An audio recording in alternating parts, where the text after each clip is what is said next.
नमस्कार विद्यार्थियों, जय हिंद, वंदे मातरम। कैसे हैं आप सभी लोग? हमें उम्मीद है कि आप सब बहुत ही अच्छे होंगे। आप लोग फिर से आ चुके हो दीपक लक्ष्य यूट्यूब चैनल की ऑनलाइन क्लासेज में। आप सभी का हार्दिक स्वागत, वंदन और अभिनंदन करते हैं।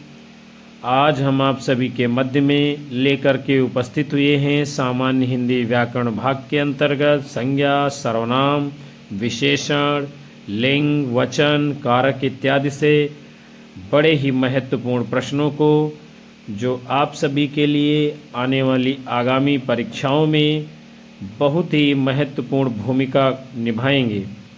आप सब एक बार सेशन को लाइक, कमेंट कर शेयर कर दीजिए।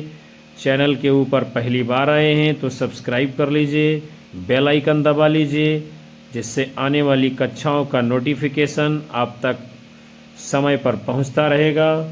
सेशन को पूरा वॉच करिएगा। हम शुरुआत करेंगे आज के महत्वपूर्ण पहले प्रश्न के साथ में। निम्नलिखित शब्दों में से कौन सा स्त्रीलिंग नहीं है? वायु, रेणु, सेतु, रज्जु। इनमें से कौन सा शब्द ऐसा है जो स्त्रीलिंग नहीं है? तो आप सभी का इस क्वेश्चन के लिए जवाब आएगा विकल्प सी, तो बिल्कुल ठीक होगा। सेतु ये स्त्रीलिंग नहीं है। सेतु क्या है? पुल्लिंग है। और वायु, रेणु, रज्जु ये सब क्या हैं? स्त्रीलिंग शब्द हैं। अगला क्वेश्चन है, यदि कोई व्यक्ति या जिस आधार से अलग होती है या दूर जाती है, उस आधार में कौन सा कारक प्रयुक्त होता है? संप्रदान कारक, अपादान कारक, संबंध कारक, करण कारक। कोई व्यक्ति या वस्तु जिस आधार से अलग होती है या दूर जाती है, उस आधार में कौन सा कारक होता है? तो आपका जवाब विकल्प बी आ रहा है, तो ठीक माना जाएगा, अपादान कारक होता है। अगला क्वेश्चन है, अशोक ने पत्र पढ़ा। इस वाक्य में कौन सा कारक है? कर्ता, अधिकरण। तो आगे भी विकल्प दिए गए हैं, लेकिन इसका उत्तर इसी में है।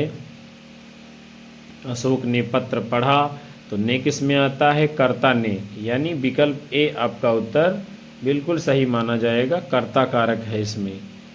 उसके बाद में आपका अगला क्वेश्चन है, इनमें से कौन सा शब्द पुल्लिंग है? डिबिया, दात्री, खटमल, जीभ। बताना है आपको इनमें से कौन सा शब्द पुल्लिंग है। तो आपका जवाब आ रहा है विकल्प सी, तो आंसर राइट माना जाएगा। खटमल क्या है? ये पुल्लिंग है, और डिबिया, दात्री, जीभ ये सब स्त्रीलिंग शब्द हैं। अगला क्वेश्चन है, तोता डाली पर बैठा है। उस वाक्य में कौन सा कारक है? करण, संबंध, अधिकरण, अपादान। तोता डाली पर बैठा है, इसमें कौन सा कारक होगा? तो आपका जवाब आएगा विकल्प सी, तो ठीक माना जाएगा, अधिकरण कारक। क्योंकि आधारो अधिकरणम, यानी जो आधार होता है उसमें अधिकरण होता है। तो तोता जो है डाली पर बैठा है, डाली क्या है? आधार है, इसमें अधिकरण कारक है। अगला क्वेश्चन आप सभी के सामने, निम्नलिखित में से कौन सा शब्द स्त्रीलिंग है? चना, अरहर, बाजरा, उड़द। कौन सा शब्द इनमें से स्त्रीलिंग है? आप सभी लोगों को बताना है। तो आपका जवाब आ रहा विकल्प बी, अरहर, तो बिल्कुल सही उत्तर होगा। अरहर क्या है? स्त्रीलिंग है। और चना, बाजरा, उड़द ये सब पुल्लिंग शब्द हैं। अगला क्वेश्चन है, निम्न में पुल्लिंग शब्द कौन सा है? मजा, सजा, कजा, रजा। इनमें से कौन सा शब्द है पुल्लिंग? तो आपका जवाब विकल्प ए आ रहा है, तो ठीक होगा। मजा ये पुल्लिंग है, बाकी सजा, रजा ये सब क्या हैं? स्त्रीलिंग के शब्द हैं।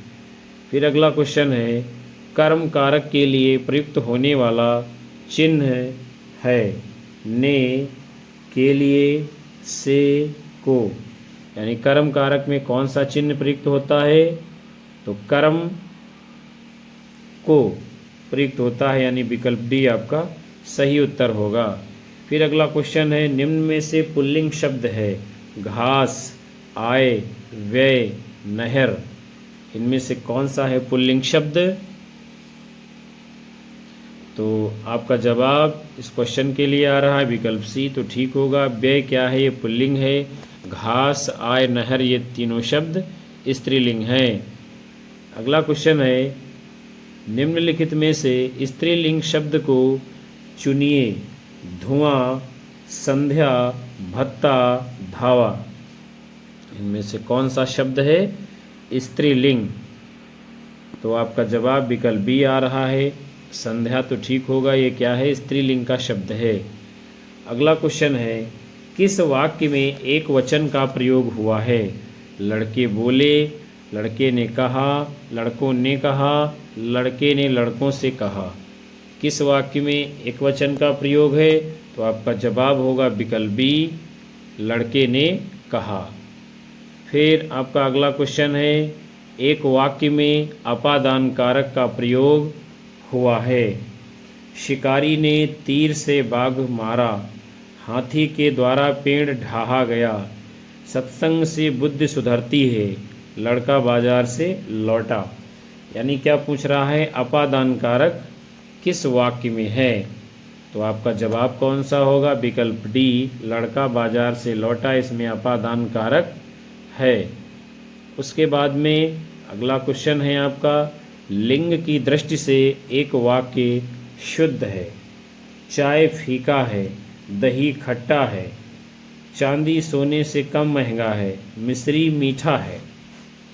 तो इसमें कौन सा वाक्य है जो लिंग की दृष्टि से शुद्ध है? आपका उत्तर होगा विकल्प बी, दही खट्टा है। फिर आपका अगला क्वेश्चन है, निम्नलिखित शब्दों में पुल्लिंग शब्द का चयन कीजिए। रात, सांस, मूर्खता, मोती, कौन सा है इसमें पुल्लिंग शब्द? तो आप सभी का जवाब क्या होगा? विकल्प डी, मोती ये पुल्लिंग है, और रात, मूर्खता, सांस ये तीनों स्त्रीलिंग है।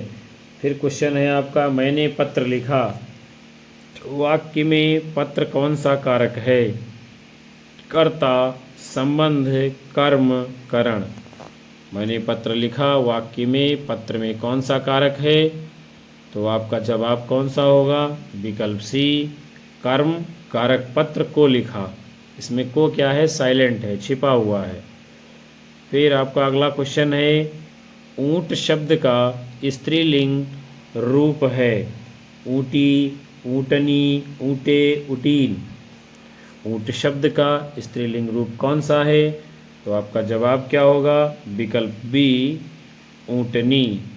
फिर अगला क्वेश्चन है आपके सामने, निम्नलिखित शब्दों में से पुल्लिंग का चयन कीजिए।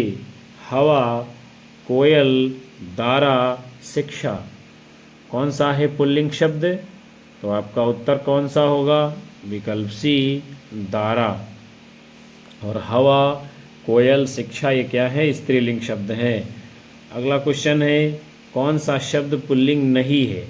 बनावट, छाता, सूर्य, अमरूद, कौन सा शब्द है जो इनमें से पुल्लिंग नहीं है? तो आपका जवाब कौन सा होगा? विकल्प ए, बनावट ये क्या है? स्त्रीलिंग है। छाता, सूर्य, अमरूद ये सब क्या हैं? पुल्लिंग शब्द हैं।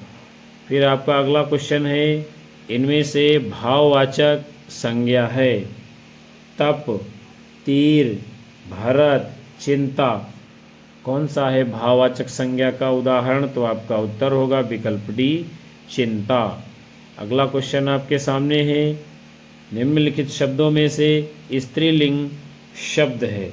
टकसाल, दाग, घर, खीरा, स्त्रीलिंग कौन सा है? तो आपका जवाब क्या होगा? विकल्प ए, टकसाल ये क्या है? स्त्रीलिंग है। बाकी दाग, घर, खीरा ये सब क्या है? पुल्लिंग है। अगला क्वेश्चन है, निम्नलिखित युग्मों में से लिंग की दृष्टि से शुद्ध है? सम्राट, सम्राटी, वीरांगना, वीरांगन, गोप, गोपिनी, सुलोचन, सुलोचना। कौन सा सही है आपका उत्तर? तो जवाब कौन सा होगा? विकल्प डी सही उत्तर होगा। सुलोचना यानी सुलोचन, सुलोचना ये सही है। उसके बाद में आपका अगला क्वेश्चन है, निम्नलिखित शब्दों में से एक स्त्रीलिंग है? डोर, रस्सा, धागा, सूत। कौन सा है इनमें से स्त्रीलिंग? तो आपका उत्तर क्या होगा? विकल्प ए डोर। और धागा, रस्सा, सूत ये सब क्या हैं? पुल्लिंग शब्द हैं। अगला क्वेश्चन, एक पुल्लिंग है?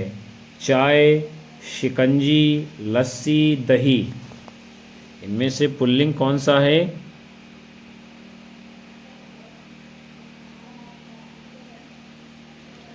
तो आपका जवाब क्या होगा? विकल्प डी दही ये पुल्लिंग है, और चाय, शिकंजी, लस्सी ये सब क्या है? स्त्रीलिंग है। अगला क्वेश्चन, निम्नलिखित शब्दों में से एक वचन है? प्राण, दर्शन, ओठ, तेल। कौन सा शब्द है एक वचन? तो आपका उत्तर क्या होगा? विकल्प डी तेल। बाकी प्राण, दर्शन, ओठ ये सब ऑलरेडी बहुवचन में रहने वाले शब्द हैं। अगला क्वेश्चन है, करण कारक किस वाक्य में है? राम को फल दो, वो कलम से लिखता है, ये राम की पुस्तक है, वृक्ष से पत्ते गिरते हैं। तो पूछ रहा है करण कारक किसमें है? तो आपका जवाब क्या होगा? विकल्प बी वह कलम से लिखता है, और से किस में आता है? करण कारक में। आगे बढ़ते हैं हम सभी लोग। अब जो है हम लोग सर्वनाम से संबंधित प्रश्नों को आगे देखने वाले हैं।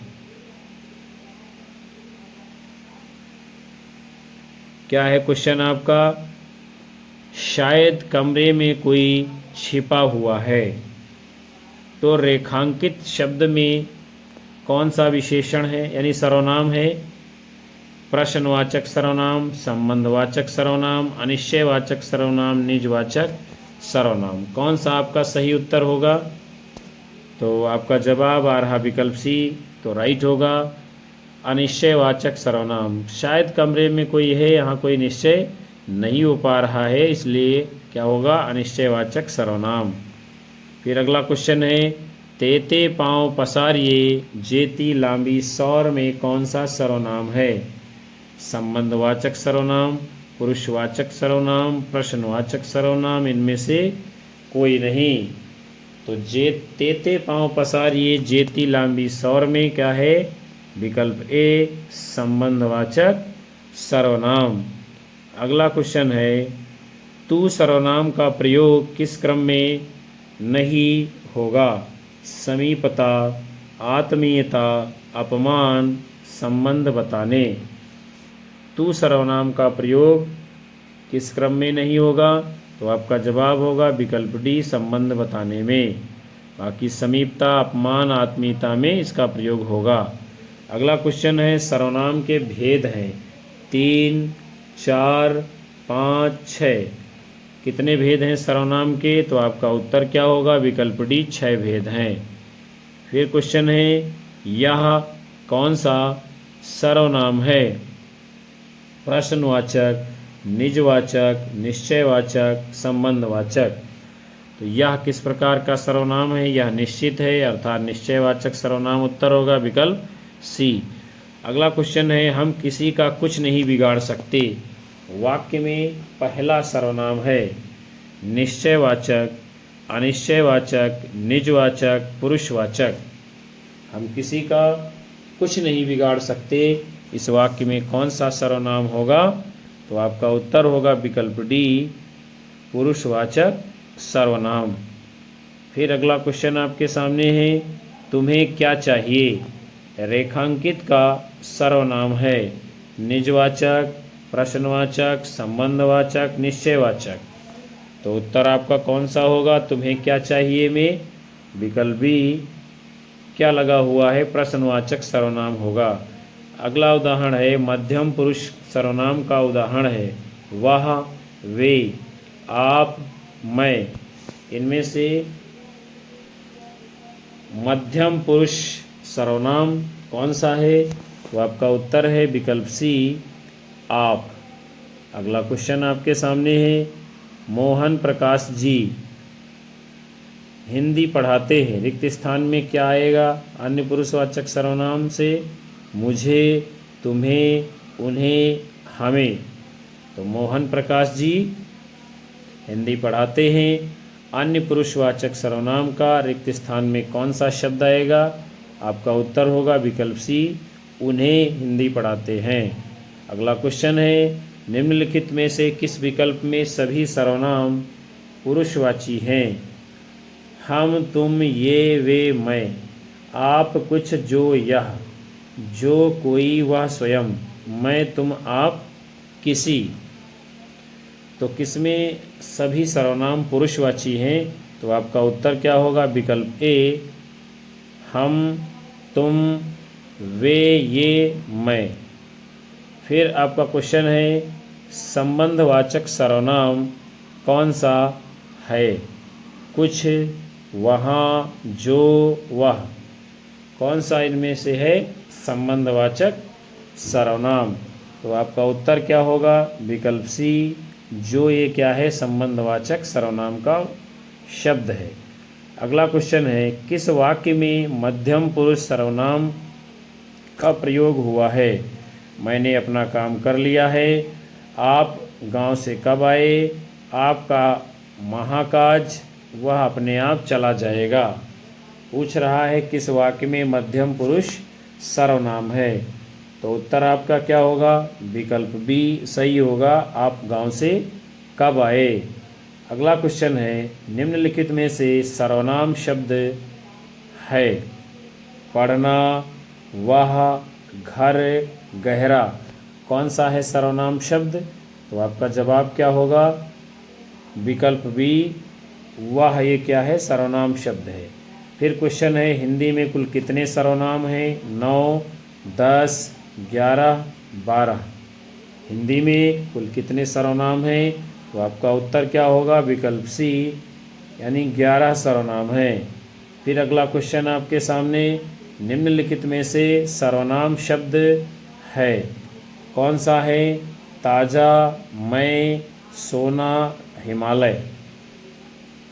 इनमें से सर्वनाम शब्द कौन सा है, तो आपका उत्तर क्या होगा विकल्प बी, मैं। फिर आपका क्वेश्चन है वे भ्रष्टाचार के प्रबल विरोधी थे, वाक्य में सर्वनाम का कौन सा प्रकार है, संबंधवाचक, निश्चयवाचक, निजवाचक, पुरुषवाचक। वे भ्रष्टाचार के प्रबल विरोधी थे, इसमें कौन सा सर्वनाम है, तो आपका उत्तर होगा विकल्प डी, पुरुषवाचक सर्वनाम।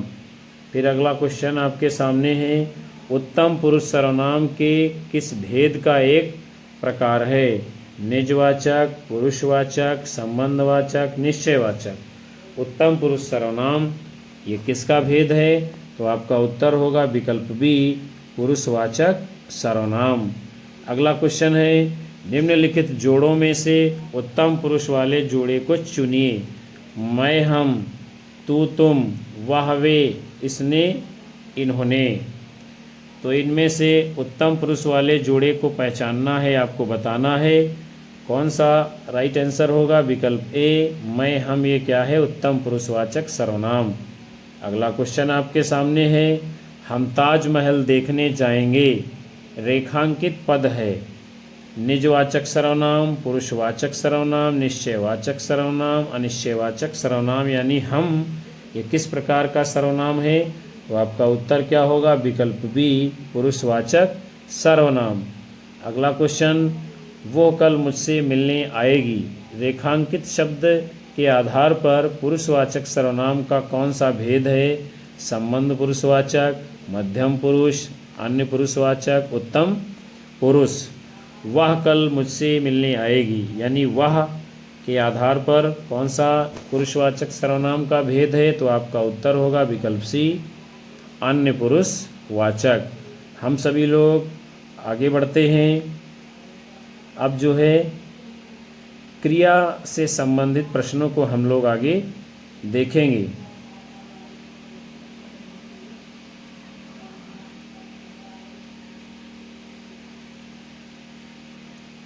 तो पहला प्रश्न क्या है? निम्नलिखित में से सकर्मक क्रिया वाला वाक्य छांटिए। राजू सदा रोता रहता है, हरीश बस पर चढ़ गया, कैलाश छत से गिर पड़ा, सतीश ने केले खरीदे। इनमें सकर्मक क्रिया वाला वाक्य कौन सा है? तो आपका उत्तर होगा विकल्प डी, सतीश ने केले खरीदे। अगला क्वेश्चन है, जिस विकारी शब्द के प्रयोग से हम किसी वस्तु के विषय में कुछ विधान करते हैं उसे क्या कहते हैं? संज्ञा, सर्वनाम, क्रिया, विशेषण। जिस विकारी शब्द के प्रयोग से हम किसी वस्तु के विषय में कुछ विधान करते हैं तो वहाँ पर क्या है? विकल्प सी, उसे क्रिया कहते हैं। फिर आप सभी का अगला क्वेश्चन है, वह घर पहुँच गया। इस वाक्य में पहुँच गया निम्नलिखित में से किस क्रिया का उदाहरण है? प्रेरणार्थक क्रिया, पूर्वकालिक क्रिया, द्विकर्मक क्रिया, संयुक्त क्रिया। वह घर पहुँच गया, इस वाक्य में पहुँच गया किस क्रिया का उदाहरण है? तो आपका उत्तर क्या होगा? विकल्प डी, संयुक्त क्रिया। अगला क्वेश्चन है, नाम धातु से नहीं बनती है, संज्ञा से, सर्वनाम से, विशेषण से, क्रिया से। तो नाम धातु किससे नहीं बनती है? आपका उत्तर क्या होगा? विकल्प डी, क्रिया से।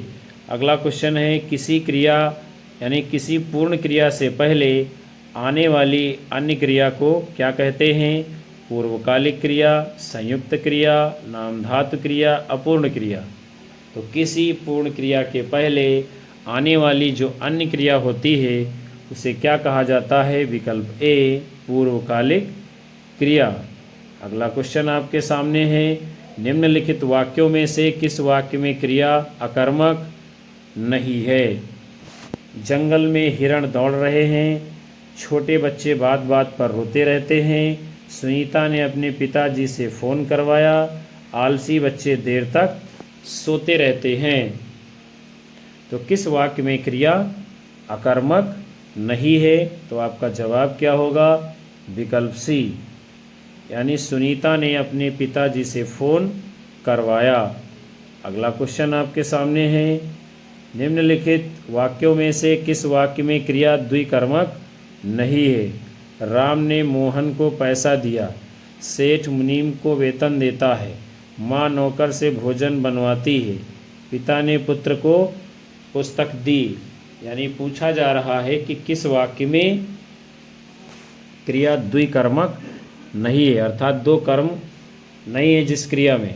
तो आपका उत्तर क्या होगा? विकल्प सी, माँ नौकर से भोजन बनवाती है।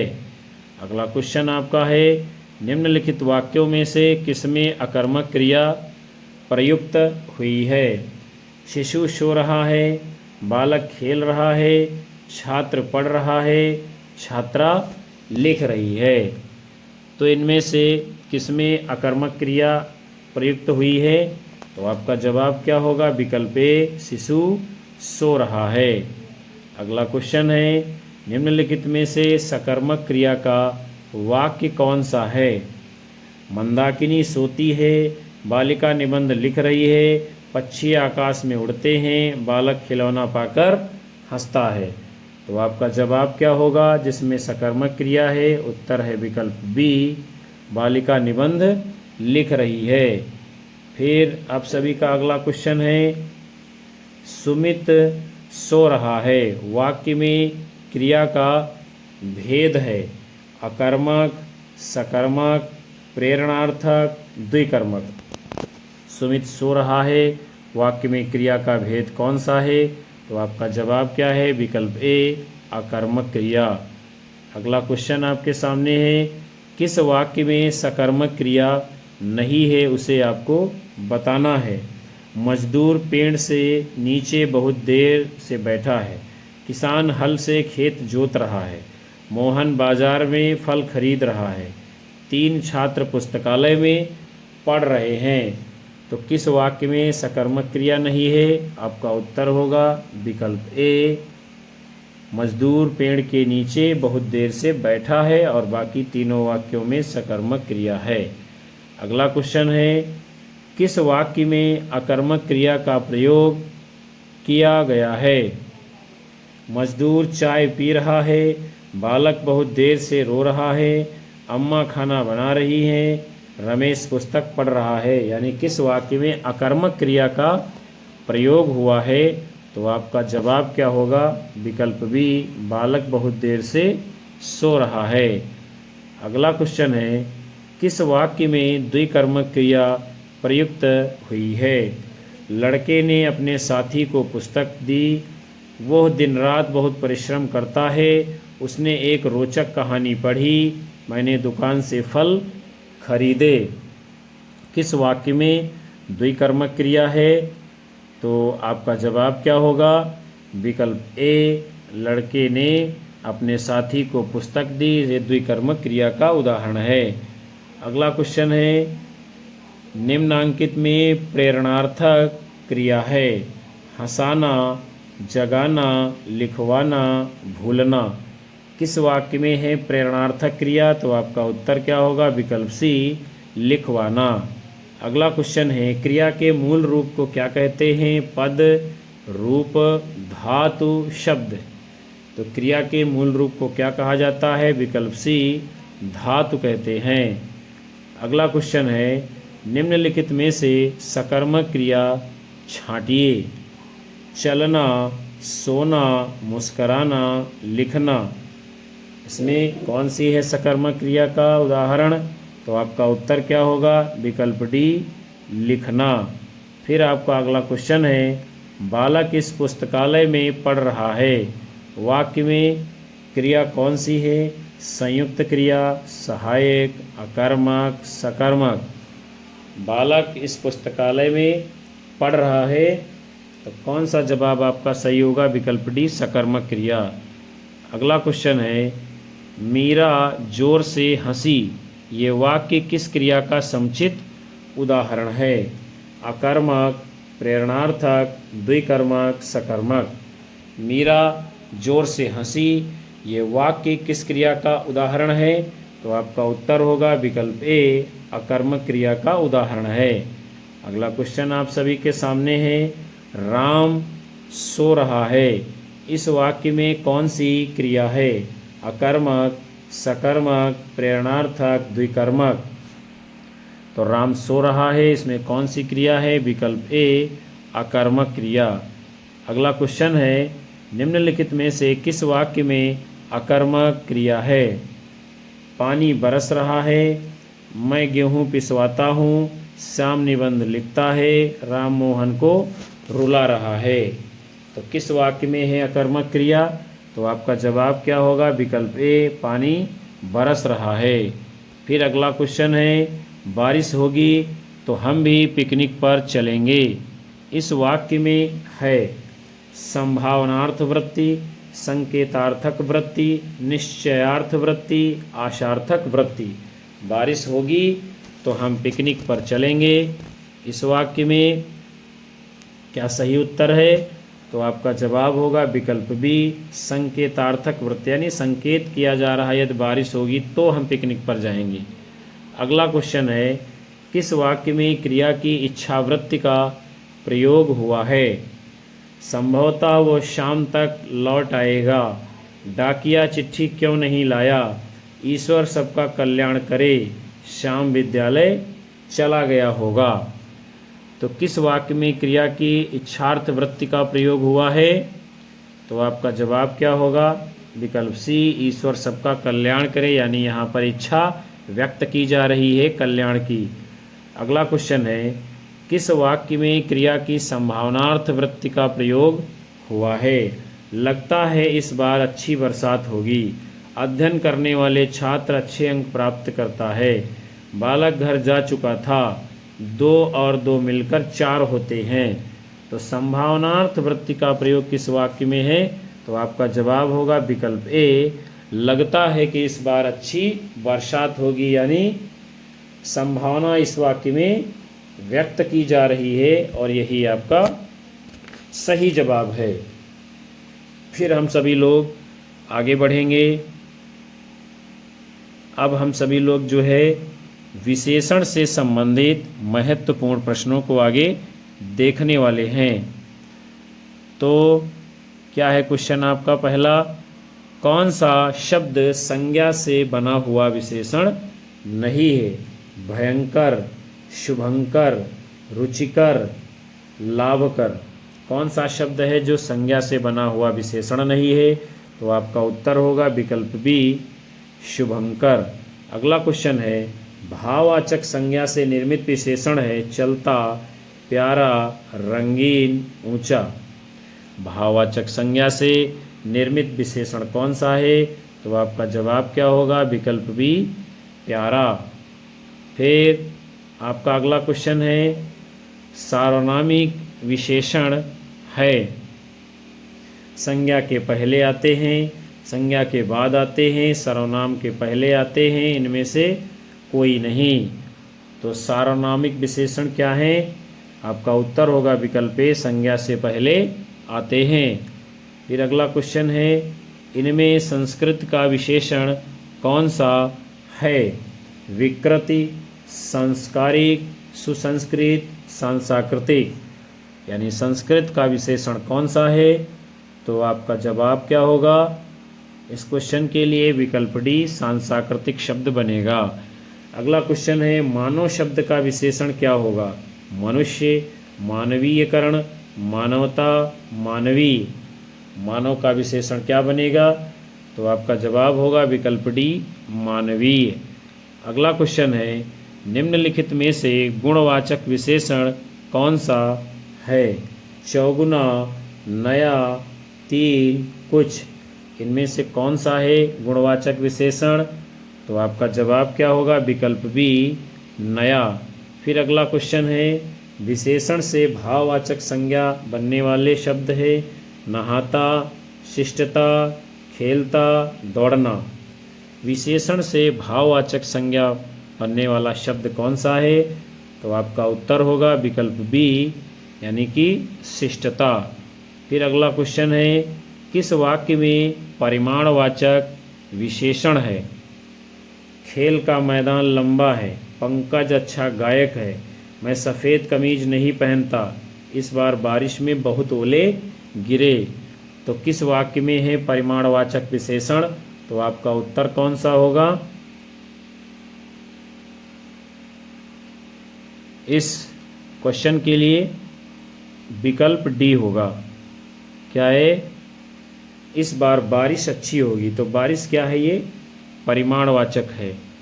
अगला क्वेश्चन है, मीरा ने आधा लीटर दूध पी लिया। में आधा लीटर विशेषण है गुणवाचक, संख्यावाचक, परिमाणवाचक, सार्वनामिक।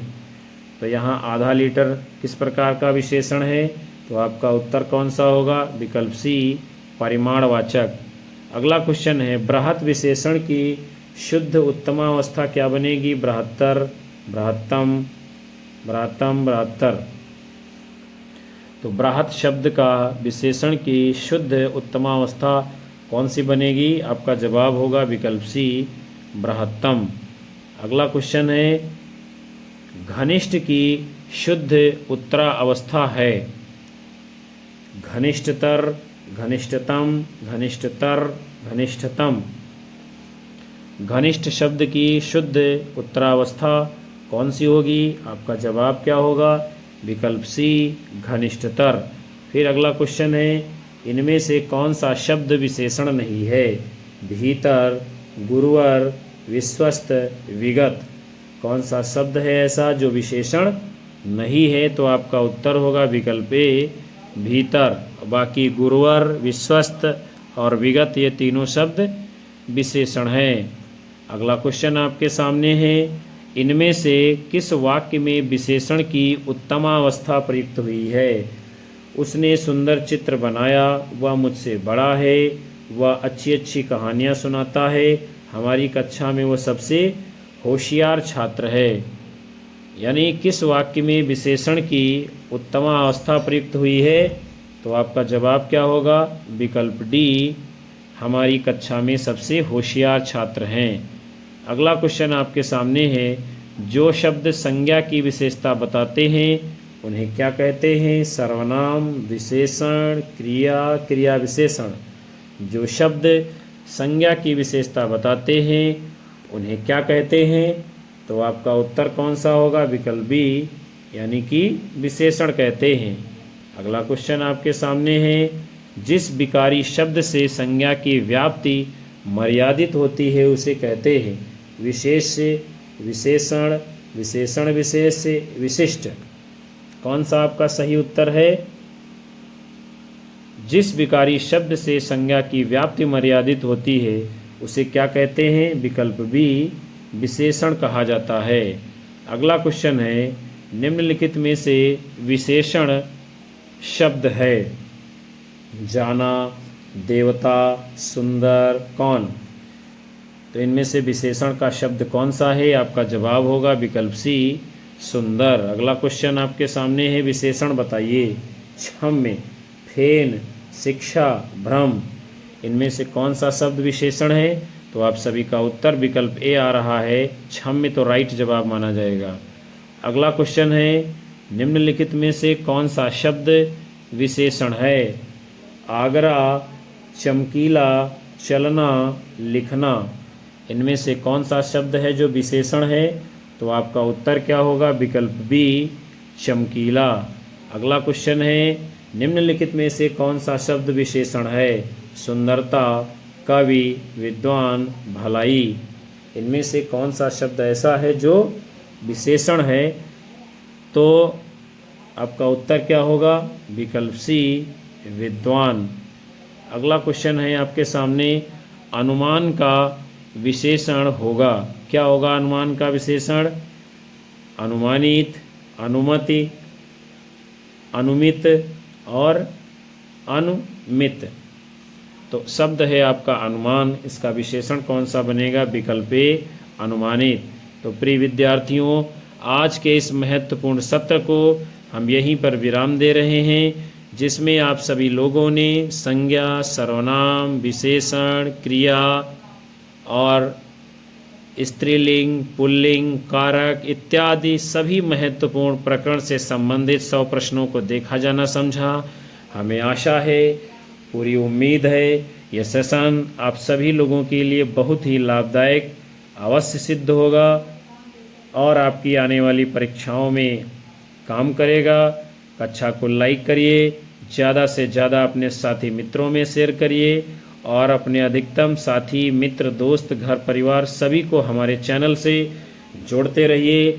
हम आप सभी को लगातार समय निकाल कर कक्षाएं देते रहेंगे और उन सभी लोगों का, विद्यार्थियों का हार्दिक धन्यवाद जो अंत तक कक्षा में बने रहे हैं। हम जो है मिलेंगे आप सभी लोगों को पुनः से अगले सेशन में। तब तक के लिए नमस्कार, जय हिंद, वंदे मातरम, बाय बाय, शुभ रात्रि आप सभी लोगों को विद्यार्थियों।